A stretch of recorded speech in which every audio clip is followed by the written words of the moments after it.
यह 10 काम कई बार लाख कोशिशों के बाद भी घर में बरकत नहीं होती है। अधिक मेहनत करने के बाद भी सफलता हासिल नहीं होती है और धन की बढ़ोतरी नहीं होती है।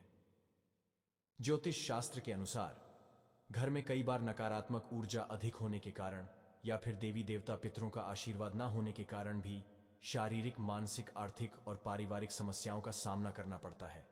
कई बार तो बनते बनते काम बिगड़ने लगते हैं। ऐसे में आप चाहे तो इन उपायों को अपना सकते हैं।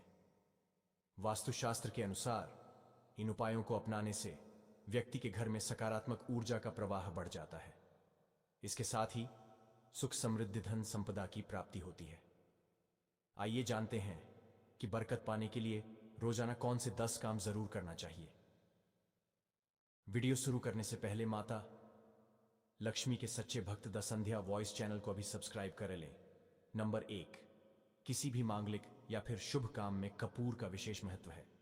माना जाता है कि घर में कपूर जलाने से वास्तु दोष के साथ नकारात्मक ऊर्जा से छुटकारा मिल जाता है, इसलिए सप्ताह में एक बार कपूर जरूर जलाएं। ऐसा करने से सकारात्मक ऊर्जा अधिक पैदा होती है। प्रकृति का यह नियम है कि आप जितना देते हैं वह उसे दोगुना करके लौटा देती है। यदि आप धन या अन्न को पकड़ कर रखेंगे तो वह छूटता जाएगा। दान में सबसे बड़ा दान है नंबर 2, शाम के समय पूजा करते समय सरसों के तेल का दीपक जलाएं और उसमें 2 लौंग भी डाल दें। आप चाहे तो यह दीपक रोजाना प्रवेश द्वार के दोनों ओर या फिर एक तरफ जला सकते हैं। ऐसा करने से देवी देवता के साथ पितरों का आशीर्वाद प्राप्त होता है, जिससे घर में बरकत होती है। घर में जब भी रोटी बनाएं तो तवा गर्म होने के बाद उसमें थोड़े से दूध की छींटे जरूर मार दें। माना जाता है कि ऐसा करने से हर तरह के दोषों से निजात मिलती है। इसके साथ ही पहली रोटी गाय को खिलाएं। इस रोटी में एक आटे की लोई के साथ थोड़ा सा गुड़ या फिर चीनी रख सकते हैं। रोजाना पक्षियों को दाना खिलाना भी काफी अच्छा माना जाता है। इससे कुंडली के हर दोषों से छुटकारा मिल जाता है। इसके साथ ही जीवन में तरक्की, सुख, समृद्धि आती है। ज्योतिष शास्त्र के अनुसार सूर्यास्त के समय या फिर बाद में झाड़ू नहीं लगाना चाहिए। माना जाता है कि ऐसा करने से मां लक्ष्मी घर से चली जाती हैं और अलक्ष्मी का वास हो जाता है और दरिद्रता पीछा नहीं छोड़ती है। नंबर 3, कभी भी ब्रह्म मुहूर्त या संध्या काल को झाड़ू नहीं लगाना चाहिए। झाड़ू को ऐसी जगह रखें जहां किसी अतिथि की नजर ना पहुंचे। झाड़ू को पलंग के नीचे ना रखें। घर को साफ सुथरा और सुंदर बनाकर रखें। घर के चारों कोने साफ हो, खासकर ईशान, उत्तर और वायव्य कोण को हमेशा खाली और साफ रखें। वॉशरूम को गीला रखना आर्थिक स्थिति के लिए बेहतर नहीं होता है। प्रयोग करने के बाद उसे कपड़े से सुखाने का प्रयास करना चाहिए। नंबर 4, भोजन की थाली को हमेशा चटाई, चौक या टेबल पर सम्मान के साथ रखें। खाने की थाली को कभी भी एक हाथ से ना पकड़े। ऐसा करने से खाना प्रेत योनि में चला जाता है। भोजन करने के बाद थाली में हाथ न धोए। थाली में कभी जूठन न छोड़े। भोजन करने के बाद थाली को कभी किचन स्टैंड, पलंग या टेबल के नीचे ना रखें। भोजन करने से पूर्व देवताओं का आह्वान जरूर करें। भोजन करते वक्त वार्तालाप या क्रोध ना करें। भोजन सदैव पूर्व या उत्तर की ओर मुख करके करना चाहिए। नंबर 5, घर में अगर पूजा घर नहीं हो तो किसी लाल किताब के विशेषज्ञ से पूछकर ही पूजा घर बनवाएं। यदि वह बनाने की छूट देता है तो किसी वास्तुशास्त्री से संपर्क करके ही पूजा घर बनवाएं।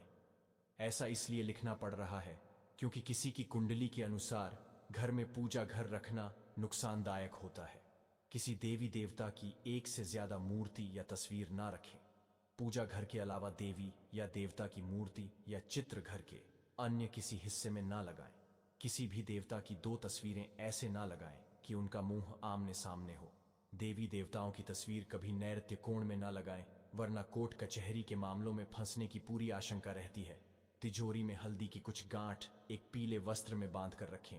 साथ में कुछ कौड़ियां और चांदी, तांबे आदि के सिक्के भी रखें। कुछ चावल पीले करके तिजोरी में रखें।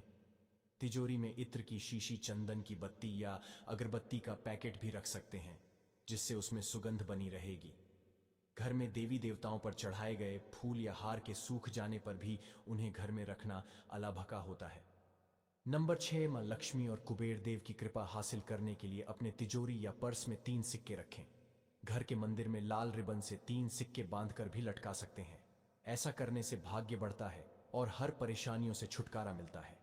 वास्तुशास्त्र में मछली की चांदी की प्रतिमा बनाकर घर में रखना बहुत शुभ माना गया है। इससे सुख, समृद्धि, धन और अच्छा स्वास्थ्य मिलता है। घर में मछली की चांदी की प्रतिमा रखने से घर में शांति और खुशहाली आती है। नंबर 7, घर की वस्तुओं को वास्तु के अनुसार रखकर प्रतिदिन घर को साफ और स्वच्छ कर प्रतिदिन हरी पूजा करें। घर के बाहर स्वस्तिक बनाएं और कुमकुम हल्दी डालकर उसकी दीपक से आरती उतारें। इसी के साथ ही प्रतिदिन सुबह और शाम को कर्पूर भी जलाएं और घर के वातावरण को सुगंधित बनाएं। जो नित्य देहरी की पूजा करते हैं, देहरी के आसपास घी के दीपक जलाते हैं, उनके घर में लक्ष्मी निवास करती है। नंबर 8, पीपल में देवताओं का वास होता है। पीपल को सिर्फ शनिवार को ही छूना चाहिए। शनिवार को पीपल के वृक्ष में काले तिल, कच्चा दूध, गंगा जल, शहद, गुड़ को स्टील या चांदी के बर्तन में डालकर अर्पित करें। वह सरसों के तेल का दीपक प्रज्वलित करें। बस यह कार्य प्रत्येक शनिवार को करते जाएंगे तो धीरे धीरे दुर्भाग्य दूर होता जाएगा। पीपल के वृक्ष की जड़ में तेल का दीपक जला दें, फिर वापस घर आ जाएं और पीछे मुड़कर ना देखें। इससे आपके धन लाभ के साथ ही हर बिगड़ा काम बन जाएगा। नंबर 9, संधि काल में अनिष्ट शक्तियां प्रबल होने के कारण इस काल में निम्नलिखित बातें निषिद्ध बताई गई हैं। सोना खाना पीना, गालियां देना, झगड़े करना, अभद्र एवं असत्य बोलना, क्रोध करना, शाप देना, यात्रा के लिए निकलना, शपथ लेना, धन लेना या देना, रोना, वेद मंत्रों का पाठ, शुभ कार्य करना, चौखट पर